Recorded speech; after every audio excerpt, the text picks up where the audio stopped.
2300년 전 고대 동양의 한비자가 경고했습니다. 인주무이산호 행린주미이시 요시행 임금은 사사로운 분노로 움직여서는 안 된다. 그러나 역사는 언제나 권력자의 분노가 국가의 명운을 바꾸어온 기록으로 가득합니다. 오늘 우리는 트럼프 전 대통령이 이재명과의 협상에서 드러낸 분노, 그리고 그 분노가 잘못된 대상을 향하며 빚어낸 정치적 실책을 분석해 보겠습니다. 방송을 시작하기 전에 구독과 알림 설정으로 함께 지혜를 나누는 여정에 동참해 주시길 부탁드립니다. 트럼프는 이재명과의 협상에서 실패한 뒤 그 분노를 한국의 기술자들에게 투사했습니다. 이는 정치적으로도 득보다 실이 큰 선택이었죠. 세계 패권국 대통령인 트럼프와 그의 측근들이 좀 더 합법적이고 명분이 있는 마그니츠키법으로 제재하지 않는 이유가 무엇일까요? 트럼프의 심리로 접근해보면 그 답이 보입니다. 첫째, 트럼프의 분노와 즉각적 대응은 때문입니다. 트럼프 대통령의 성향은 충동적이고 직설적이며 보복심 강한 리더십 스타일로 널리 알려져 있습니다. 둘째, 자아 존중에 대한 위협 때문입니다. 트럼프는 자신의 권위와 명예, 우월성이 도전받는 상황에 매우 예민하게 반응합니다. 이재명 같은 해외 정치인 발언이나 태도가 트럼프의 자존심을 건드렸다면 그는 법적 절차를 밟아 기다리기보다는 지금 당장 방역해야 한다는 심리에 휘둘릴 수 있습니다. 셋째는 분노의 즉각적 표출 때문입니다. 심리학에서 말하는 저역치 분노, 반응 Low Threshold Anger Response에 해당합니다. 즉, 위협을 감지했을 때 법적 제도적 절차의 지연을 견디지 못하고 곧바로 정치적 카드, 발언 혹은 제재 위협을 꺼내는 경향입니다. 넷째, 정치적 계산보다 본능적 반응 때문입니다. 이는 한피지가 말한 군주는 사사로운 분노로 움직여선 안 된다, 린주 우이시 요생는 교훈과 대비됩니다. 트럼프는 종종 국가 전략보다는 개인적 모욕감에 따른 즉각적 반사행동을 우선시하는 경향을 보여왔습니다. 따라서 트럼프가 이재명 관련 사안에 대해 마그니츠키 법을 활용한 장기적 보복 절차 대신 즉각적인 정치적 카드를 꺼낸 것은 그의 성향을 고려할 때 자연스러운 심리적 반응으로 설명 가능합니다. 트럼프는 왜 합법적이고 명분이 있는 방법을 선택하지 이유는 무엇일까요? 미국에서 글로벌 마그니츠키 Human Rights Accountability 액트 2016을 통해 외국 정치인이나 판검사, 경찰, 고위직 기업인을 제재하려면 다음 단계와 시간이 걸리기 때문입니다. 첫째는 정보 수집 조사를 해야 합니다. 국무부 State Department, 재무부 Department of the Treasury, OFPFT, 정보기관 CIA, NSA 등이 제재 대상의 인권 침해 부패 혐의를 조사 검증하는데 시간이 걸립니다. NGO, 언론, 해외 동맹국 보고서 등 외부 자료도 근거로 사용됩니다. 둘째는 내부 검토 및 보고하는 시간이 걸리기 때문입니다.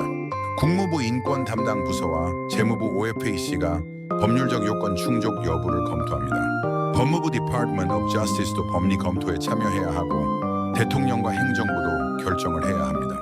제재 대상 지정은 대통령의 행정명령 Executive Order 또는 재무부 OFAC 발표 형식으로 이루어집니다. 국회 보고 의무가 있기 때문에 절차적 정당성이 확보되어야 합니다.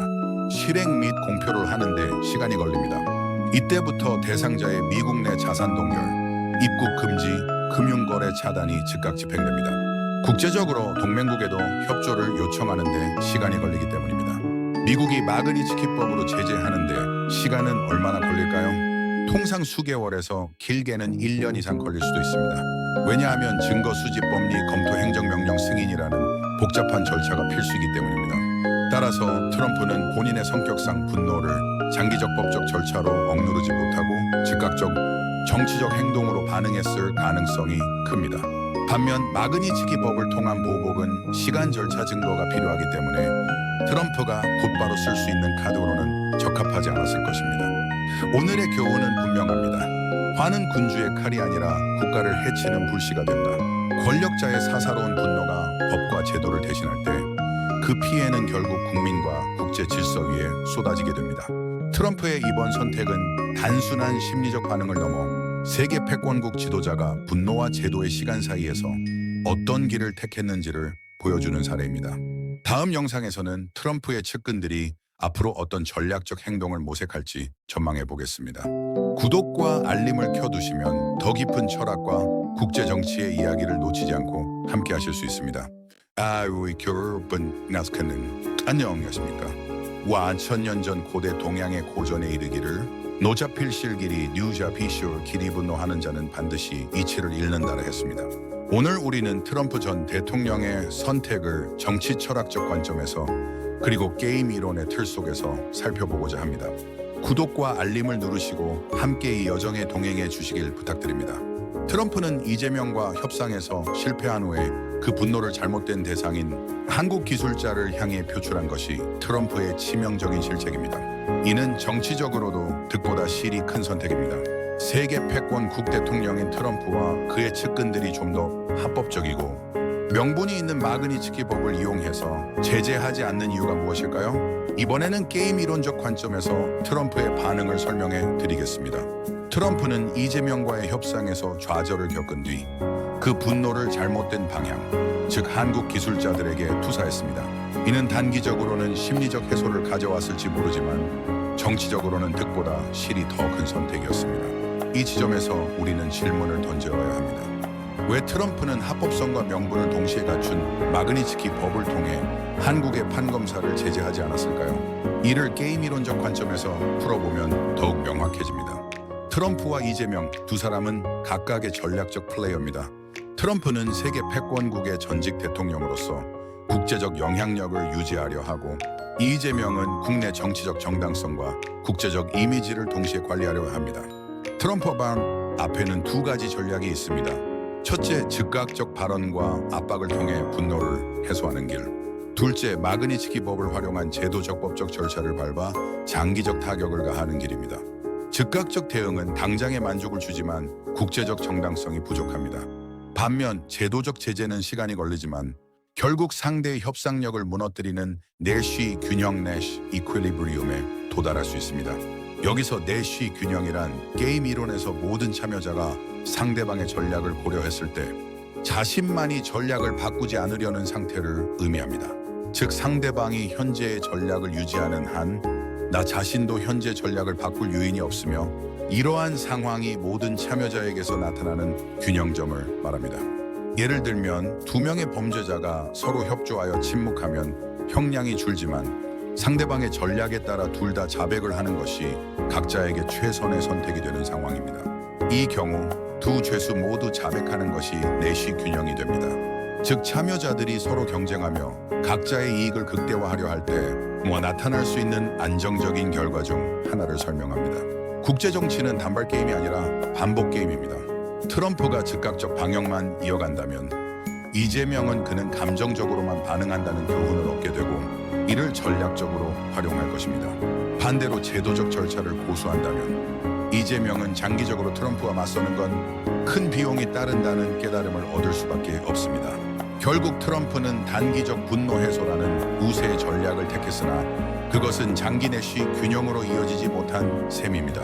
고전에서 말하길 승인자력, 자승자강 시형렌저리, 지성자 창남을 이기는 자는 힘이 있고 스스로를 이기는 자는 강하다. 트럼프가 진정 강자가 되기 위해서는 타인을 제압하는 즉각적 힘이 아니라 자신을 제어하는 장기적 전략을 선택했어야 할 것입니다. 오늘의 이야기가 여러분께 작은 성찰의 시간을 드렸길 바랍니다. 구독과 좋아요는 저에게 큰 힘이 됩니다. 다음 시간에도 철학과 국제정치가 만나는 흥미로운 주제로 찾아뵙겠습니다. 시청자 여러분, 오늘의 강연에 오신 것을 환영합니다. 옛 성현은 말했습니다.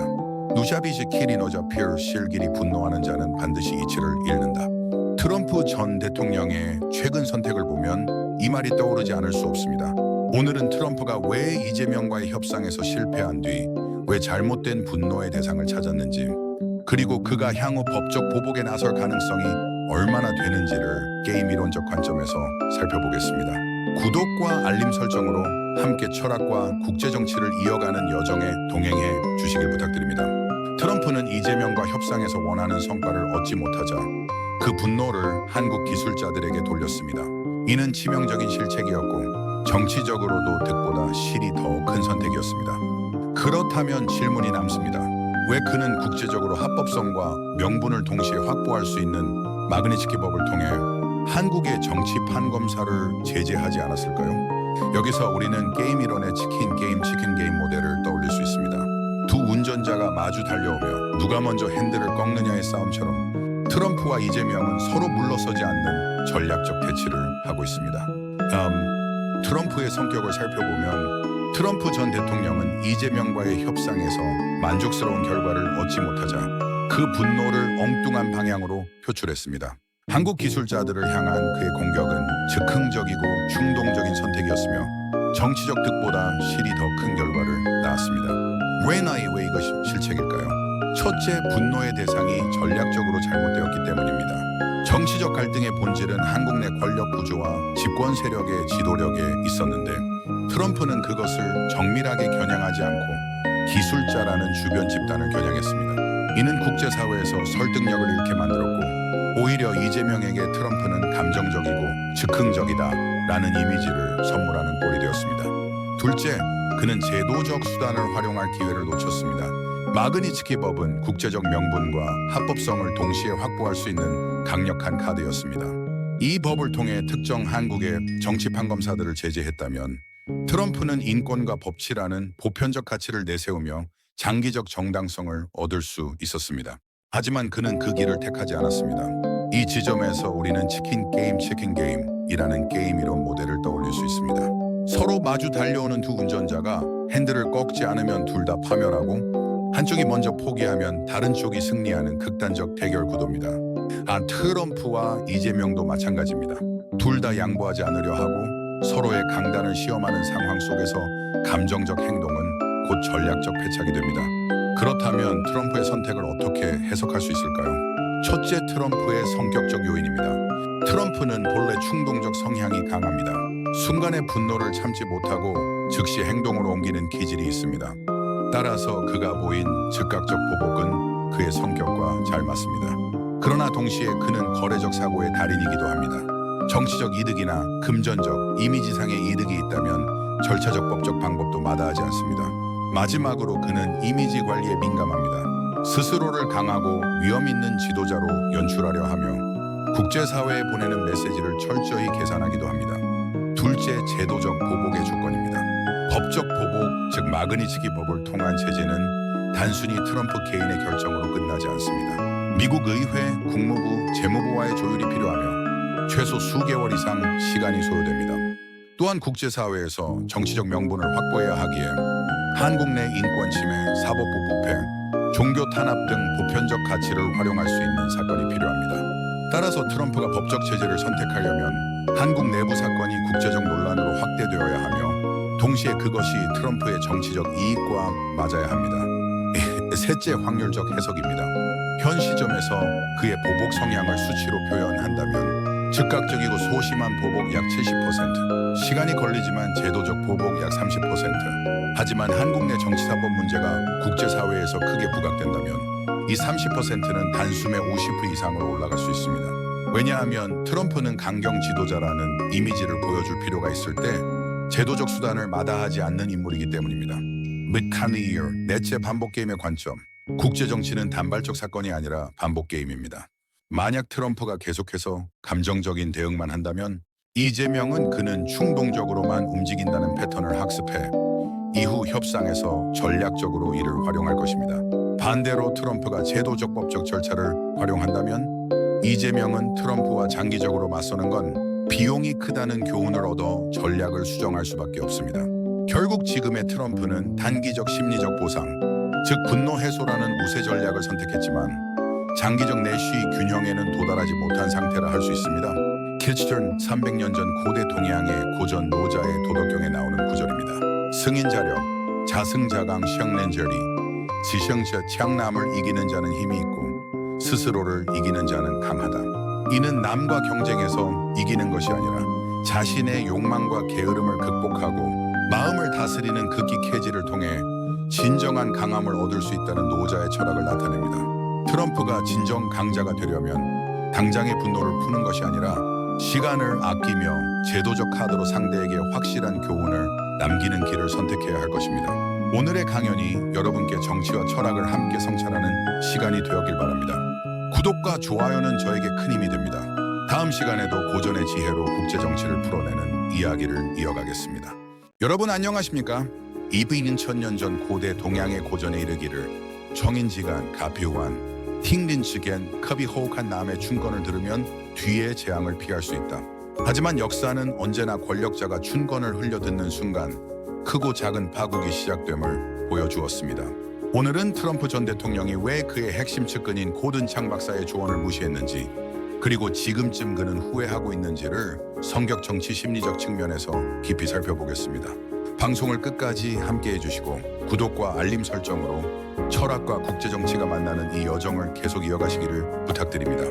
2025년 8월 한미 관세 협상이 백악관 대변인을 통해 발표된 직후 트럼프의 핵심 지지층 인물이자 전략가인 고든 창 박사는 강력하게 경고했습니다. 이재명을 만나서는 안 된다. 그러나 트럼프는 그 경고를 따르지 않았습니다. 왜일까요? 첫째는 트럼프의 성격적 요인 때문입니다. 트럼프는 직관과 즉각적 판단을 선호하는 인물입니다. 그는 전문가의 경고보다는 자신의 감각을 더 신뢰하며 위험을 낮게 본다면 행동으로 옮기기를 주저하지 않습니다. 한번 만나보자는 단순한 호기심과 충동이 그의 결정을 지배했을 가능성이 큽니다. 둘째는 정치적 계산 때문입니다. 언론 보도에 따르면 트럼프는 이미 이재명의 과거 범죄와 정치적 약점을 잘 알고 있었습니다. 따라서 그는 위험은 크지 않다는 판단 아래 고든 창의 충고보다 본인의 정치적 감각을 우선시했습니다. 즉, 즉각적 기회 포착과 잠재적 위험 최소화 사이에서 그는 전자를 선택한 것입니다. 셋째, 심리적 동기 때문입니다. 트럼프는 자신이 직접 확인해야 안심하는 심리를 지니고 있습니다. 아무리 측근이 합리적인 경고를 했더라도 그는 스스로 만나보고 결론을 내려야만 직성이 풀리는 사람입니다. 이는 그가 늘 보여온 정치적 스타일 직접 통제, 직접 경험, 직접 결단과 일맥상통합니다. 그렇다면 트럼프는 지금쯤 후회하고 있을까요? 첫째, 즉각적 판단 관점에서 보면 트럼프는 후회보다 정당화에 능한 사람입니다. 심리학에서는 이를 확증 편향 confirmation bias이라고 부릅니다. 즉, 결과가 불리하게 흘러가더라도 그는 내 판단은 옳았고 외부 환경이 문제였다라고 합리화할 가능성이 큽니다. 둘째, 정치적 비용 평가 측면에서 살펴보면 공개적 후회는 없겠지만 사적 전략적 후회는 남아있을 가능성이 있습니다. 셋째, 장기적으로 보면은 만약 이 사건이 향후 외교 관계나 국제 정치에서 큰 부정적 파장을 낳는다면 트럼프는 뒤늦게 고든 창의 조언을 들었어야 했다는 교훈을 얻을 수 있습니다. 그러나 이는 당장의 감정적 후회가 아니라 냉정한 전략적 평가의 결과일 것입니다. 20년 전 고대 동양의 고전에 이르기를 지고는가에 내혀냐 지리고는가에 나이시의 잘못을 알고 고칠 수 있는 자가 참으로 현명한 사람이다. 트럼프가 충동적 결정을 넘어 진정한 지도자로 남으려면 자신의 실책을 인정하고 그것을 교훈으로 삼아야 할 것입니다. 오늘의 분석이 단순한 정치 해석을 넘어 권력과 인간 심리의 본질을 성찰하는 시간이 되셨기를 바랍니다. 구독과 좋아요는 저에게 큰 힘이 됩니다. 다음 강연에서도 고전의 지혜로 현대 정치의 그림자를 비춰드리겠습니다. 300년 전의 동양의 고대 현자들은 오늘날의 위정자들에게 경고했습니다. 무인불가경, 우엔부커웨이, 우엔부커징. 이 말은 지도자가 가져야 할 근본과 태도를 일깨워줍니다. 지도자는 강자에게만 존경을 표하는 것이 아니라 약자에게도 두려움과 존중을 잃지 않아야 한다는 의미입니다. 왜냐하면 지도자의 위험은 권력의 크기에서 오는 것이 아니라 인간을 대하는 품격과 태도에서 비롯되기 때문입니다. 그런데 오늘날 우리는 이 고전의 지혜와 정반대의 길을 목도하고 있습니다. 오늘은 진정한 패권국 지도자가 지녀야 할 태도가 무엇인지 성찰해 보겠습니다. 여러분, 구독과 알림 설정을 하시면 앞으로도 고전과 현대 정치의 만남을 통해 깊이 있는 사유를 나눌 수 있습니다. 오늘 이 고전의 경구를 소개하는 이유는 트럼프가 미국에 나가 있는 한국의 엔지니어 300명을 이민법을 위반 혐의로 쇠사슬로 손에는 수갑을 채우고 발에는 족쇄를 채우고 다시 허리에도 쇠사슬로 묶는 영상을 언론에 흘리고 있습니다. 그들은 한국의 기술자로서 미국 국민들에게 기술을 가르쳐 주기 위하여 입국한 사람들로서 현지인들에게 기술과 공장 건설을 돕기 위해서 여행 비자로 입국해서 체류해 온 것이다. 트럼프의 이런 행동의 배경에는 이재명이 트럼프 만나기 전에 3,500억 달러 투자를 약속하였다. 백악관에서는 한국이 미국에 3,500억 달러를 투자하기로 약속을 하였다고 트럼프의 업적으로 대변인을 통해서 말했습니다. 그러나 이재명은 그의 목적인 트럼프와의 정상회담 사진을 확보하고 나후에는 서명을 하지 않고 한국으로 돌아갔다. 아마도 트럼프는 이 일로 그의 업적과 정치적 신뢰에 손상을 입고 모욕감을 느꼈을 것이다. 트럼프 대통령의 행위에는 정치적 계산이 깔려 있을 수 있습니다. 이재명과의 3,500억 달러 투자 약속이 사진 촬영 이후 이행되지 않았다는 배신감, 보복 혹은 경고성 행동 가능성입니다. 동시에 트럼프 특유의 강경 이민 레토릭을 다시 부각시켜 미국 내 강성, 지지층 결집을 노린 행위일 수 있습니다. 제가 보기엔 트럼프의 잘못된 정치적 판단으로 크게 두 가지 실책이 있습니다. 첫째, 전략적 실책입니다.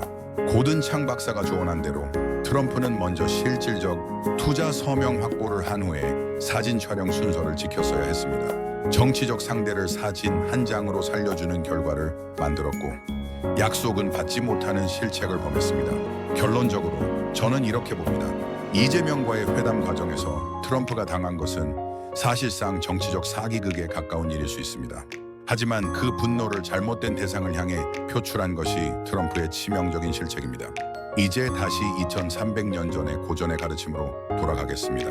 무인불가외, 무인불가경, 우른부커웨이, 우른부커징. 지도자는 강자에게만 존경을 표하는 것이 아니라 약자에게도 두려움과 존중을 잃지 않아야 한다는 이 경고는 사실 모든 지도자가 마음 깊이 새겨야 할 교훈입니다. 힘없는 사람을 존중하지 못하고 존경할 만한 대상을 두려워하지 않는다면 지도자의 권위는 스스로 무너질 수밖에 없습니다. 지도자의 선택 하나가 국가의 품격을 세우기도 하고 허물기도 한다는 사실을 우리 모두는 잊지 말아야 합니다. 시청자 여러분, 오늘 강연을 통해 고전의 지혜가 왜 여전히 유효한지, 그리고 현대 정치가 왜 그것을 외면해서는 안 되는지 함께 생각해 보셨기를 바랍니다. 구독과 알림을 눌러주시고 고전과 현실을 연결하는 여정을 함께 이어가도록 사세요. 여러분, 구독과 함께 끝까지 시청해 주시기 바랍니다. 옛말에 소원성대와 쇼연청 다콩, 작은 원한이 큰 재앙으로 자라난다 라는 말이 있습니다. 사소한 원망이나 불만이 큰 재앙을 이루게 된다는 뜻으로 작은 불씨가 큰 화를 부르는 격언입니다. 사소한 것에 대한 불평이나 원망을 가볍게 여기지 말고 이것이 더 큰 문제나 재난으로 이어질 수 있음을 경계해야 한다는 의미를 담고 있습니다. 오늘 우리는 트럼프와 이재명 사이의 악연, 그리고 그것이 국제정치 속에서 어떤 거대한 파문으로 번져나갈지를 살펴보려 합니다. 트럼프가 이재명이 3,500억 달러 투자 약속을 구두로 하고 사진 촬영 후 서명을 거부했을 때 트럼프는 이재명이 떠날 때 배웅도 하지 않았다고 한다. 그리고 이재명은 한국으로 돌아가서 트럼프와 관세 협상은 매우 성공적으로 되었다고 언론에서 대대적으로 보도를 하였다. 그러나 트럼프는 그동안 백악관 대변인을 통해서 이재명이 3,500억 달러 투자를 약속했다고 그의 업적을 홍보를 하였다. 여기서 우리는 한 가지 질문을 던집니다.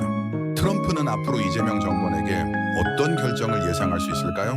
첫째, 트럼프와 이재명의 이번 협상으로 트럼프는 협상 과정에서 상대가 합의 직전 뒤집는 행동을 했다고 느낍니다. 특히 사진 촬영 후 서명을 거부당했으니 이는 일종의 public 모욕, public humiliation처럼 작동합니다. 따라서 즉각적으로 분노, 모욕감, 배신감이 치밀어 오릅니다. 둘째, 트럼프는 스스로를 거래의 달인이라 홍보해왔습니다. 그런데 실제로는 상대에게 속았다 혹은 허점이 드러났다는 상황이 발생했습니다. 이때 마음속에서 나는 최고의 협상가다라는 자기 이미지와 실패했다는 현실이 충돌하면서 인지 부조화가 생깁니다. 셋째, 트럼프는 자기 이미지를 유지하기 위해 사실을 왜곡하거나 불리한 부분을 무시하려 합니다. 이 과정에서 배웅도 하지 않았다 같은 냉정한 행동으로 순간 분노를 표출하지만 이후에는 언론적으로는 내가 큰 투자를 끌어냈다고 포장하게 됩니다.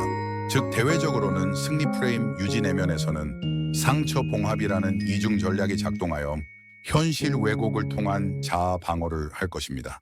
넷째, 트럼프는 자기 합리화를 할 것으로 예상됩니다. 트럼프는 구두 약속도 약속이다라며 이재명이 실제로 투자하지 않았더라도 자신이 성과를 만든 것처럼 홍보합니다. 이는 실패를 인정하지 않고 자기 합리화를 통해 체면을 보존하는 과정입니다. 다섯째, 장기적 정서적 잔향. 그러나 마음 깊은 곳에서는 여전히 이재명에게 당했다는 불쾌감이 남습니다. 그래서 이후 비슷한 상황이 오면 과잉 보복이나 강경한 태도로 나타날 수 있습니다. 이는 프로이트의 심리 구조로 본다면 이드아이디 분노와 충동 복수하고 싶다, 초자 슈퍼레고 체면과 정치적 이미지 유지 성공한 것처럼 포장해야 한다, 자의고 현실적 조율 백악관 대변인을 통해 성공담을 홍보하자라는 방식으로 정리할 수 있습니다. 고전 한비제는 이런 구절이 있습니다. 원제골수 수보불망 유엔잘 구수이 수입어 부왕 원한이 골수에 사무치면 보복해도 잊히지 않는다. 트럼프에게 이재명과의 악연은 단순한 외교적 에피소드가 아니라 정치적 복수의 불씨가 된 것입니다. 첫째, 트럼프는 한 번 모욕을 당하면 단순히 개인적 감정에서 끝내지 않습니다. 그는 그것을 정치적 무기로 전환시켜 더 큰 무대에서 상대를 곤란하게 만듭니다. 이재명이 채로 100억 달러 투자 약속을 뒤집고 돌아가서는 언론을 통해 성공적인 협상이라고 포장했을 때 트럼프가 느낀 것은 단순한 분노가 아니라 체면과 자존심의 훼손이었습니다. 그러나 트럼프는 그 모욕을 곧장 언론전을 통해 자기 성과로 돌려세웠습니다. 이것이 바로 트럼프의 심리 구조입니다. 분노는 즉각적으로 드러나되 복수는 전략적으로 준비되는 것이죠. 이제 그의 시선은 한국 사회의 더 깊은 약점으로 향할 가능성이 있습니다. 최근 국제사회에서 거론되는 의혹, 즉 중국의 한국 부정선거 개입설, 교회 탄압과 목사 구속, 전직 대통령에 대한 박해, 그리고 미군 기지를 겨냥한 수사 같은 사안들이 트럼프의 보복 명분으로 활용될 수 있습니다. 둘째, 트럼프의 대외 정책 도구를 예상할 수 있습니다.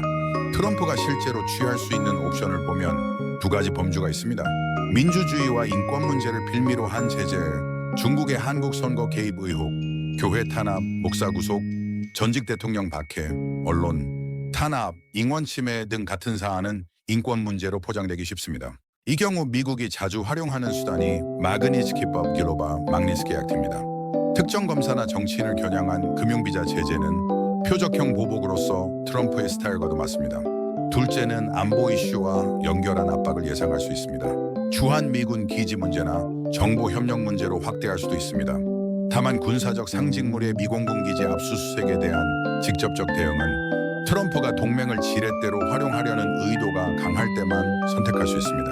만약에 트럼프가 보복을 한다면 가장 가능성 높은 예상 시나리오는 무엇일까요? 여기서 시나리오는 가능성이 있다는 것이지 반드시 일어난다는 뜻이 아닙니다. 마그니츠키법을 활용한 개인 제재 쪽도 가능성이 있을 수도 있습니다. 첫째 이유는 트럼프는 정권 전체를 곤란하게 하되 직접적인 전면 충돌은 피하려는 스타일을 보여왔기 때문입니다. 둘째 이유는 특정 인물을 찍어 제재하면 미국 내 지지층에는 강력한 정의 실현으로 보이면서도 국제적 리스크는 관리할 수 있기 때문입니다. 세 번째 이유는 교회 탄압 목사 구속 문제는 종교 자유를 중시하는 미국 보수층의 감정을 자극하기 좋은 명분이기 때문입니다. 다만 중국의 부정선거 개입설이 더 명확히 드러나면 트럼프는 이를 한국과 중국을 동시에 압박의 카드로 쓸 수도 있습니다. 즉 한국 문제를 중국 제재에 일부러 묶어 더 크게 확대할 여지도 있습니다. 정리하면 단기적으로는 마그니츠키법을 통한 특정 인사 제재 가능성도 있습니다. 중장기적으로는 부정선거 개입 문제를 중국과 연계시켜 한국 정부 전반에 압박을 가하는 전략도 배제할 수 없습니다. 트럼프식 보복은 감정에서 출발하지만 최종적으로는 전략적 계산으로 귀결되는 경우가 많습니다. 그러므로 우리는 지금 작은 악연이 어떻게 국제정치의 큰 경랑으로 번져가는지를 지켜보고 있습니다. 트럼프의 보복은 단순한 감정의 분출이 아니라 전략적이고 치밀한 응징으로 나타날 가능성이 큽니다. 마지막으로 최근담의 말을 떠올립니다. 승사제욕지공, 유활식 부조, 역부리싱시 유줄공, 유유에스 부사오, 리부이 사욕을 이기고 욕망을 제어하는 공은 일찍 깨닫기 어렵고 힘겹게 이루어진다. 트럼프가 분노를 넘어 전략적 응징으로 나아가는 것은 바로 이런 맥락입니다. 여러분, 오늘 분석이 의미 있었다면 채널 구독과 좋아요 부탁드립니다. 작은 관심이 큰 담론을 이어가는 힘이 됩니다.